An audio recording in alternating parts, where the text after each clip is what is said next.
Pada tanggal 7 September 1944, Jepang memberikan janji kemerdekaan kepada bangsa Indonesia. Sebenarnya Jepang hanya ingin menarik simpati bangsa Indonesia agar rakyat Indonesia tetap membantu Jepang dalam Perang Asia Pasifik, sebab posisi Jepang sudah sangat terjepit waktu itu. Sebagai realisasinya, pemerintah Jepang kemudian membentuk Dokureju Sunbi Kosakai atau BPUPKI pada tanggal 29 April 1945. Dr. Rajiman Widyodiningrat ditunjuk sebagai ketua saat itu. Selanjutnya, BPUPKI dilantik pada tanggal 28 Mei 1945. BPUPKI melakukan sidang pertamanya pada tanggal 29 Mei sampai 1 Juni 1945. Sidang pertama BPUPKI mempersiapkan rancangan dasar negara Indonesia Merdeka. Beberapa tokoh mengajukan konsep. Tercatat ada 3 tokoh yang mengajukan konsep: Muhammad Yamin, Dr. Supomo, dan Insinyur Soekarno. Profesor Muhammad Yamin pada tanggal 29 Mei 1945 mengajukan 5 dasar negara, diantaranya adalah peri kebangsaan, peri kemanusiaan, peri ketuhanan, peri kerakyatan, dan kesejahteraan rakyat.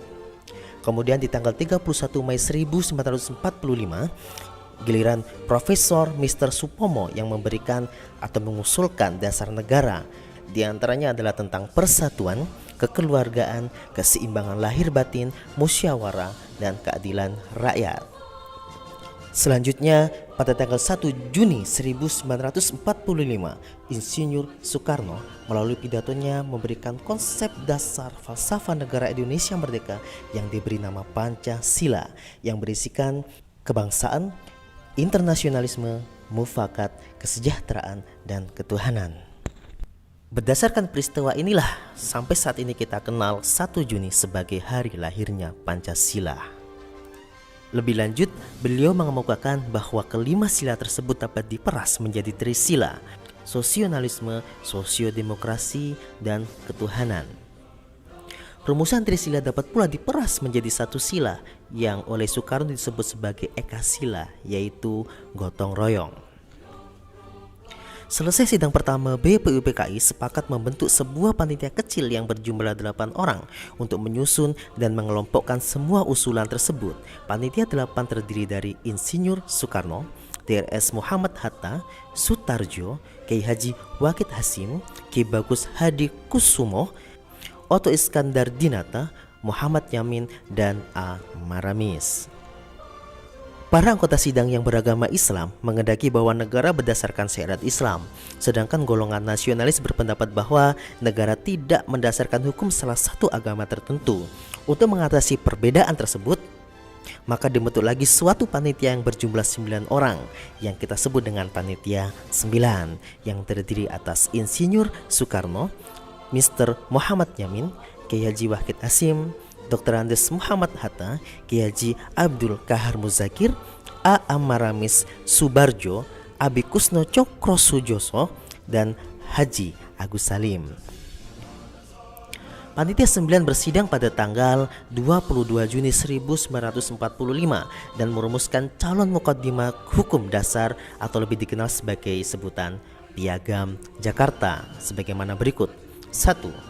Ketuhanan dengan kewajiban menjalankan syariat Islam bagi pemeluk-pemeluknya. 2. Kemanusiaan yang adil dan beradab. 3. Persatuan Indonesia. 4. Kerakyatannya dipimpin oleh hikmat kebijaksanaan dalam permusyawaratan perwakilan. Dan 5. Keadilan sosial bagi seluruh rakyat Indonesia. Sidang kedua BPUPKI dilaksanakan tanggal 10-16 Juli sebagai pembukaan hukum dasar. Sidang ini juga mengesahkan Piagam Jakarta. Pada tanggal 7 Agustus 1945, Jenderal Terauchi menyetujui pembentukan Dokuretsu Junbi Inkai atau PPKI yang bertugas melanjutkan tugas BPUPKI. Secara simbolis PPKI dilantik oleh Jenderal Terauchi dengan mendatangkan Insinyur Soekarno, Dr. Andes Muhammad Hatta, dan Rajiman Widyodiningrat ke Saigon pada tanggal 9 Agustus 1945. Pada tanggal 15 Agustus 1945, Jepang menyerah tanpa syarat kepada sekutu. Situasi ini dimanfaatkan bangsa Indonesia untuk memproklamasikan kemerdekaan Republik Indonesia, yaitu pada tanggal 17 Agustus 1945. Kemudian pada tanggal 18 Agustus 1945, PPKI melakukan sidang yang menghasilkan keputusan mengesahkan Undang-Undang Dasar 1945 dan memilih presiden dan wakil presiden. Untuk pengesahan pembukaan Undang-Undang Dasar 1945 terjadi proses yang panjang. Ada utusan dari Indonesia Timur yang menemui Bung Hatta pada tanggal 17 Agustus 1945 sore hari.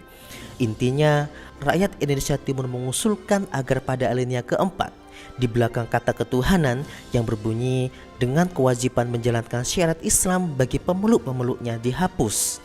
Jika tidak, maka rakyat Indonesia bagian timur lebih baik memisahkan diri dari negara Republik Indonesia yang baru saja diproklamirkan.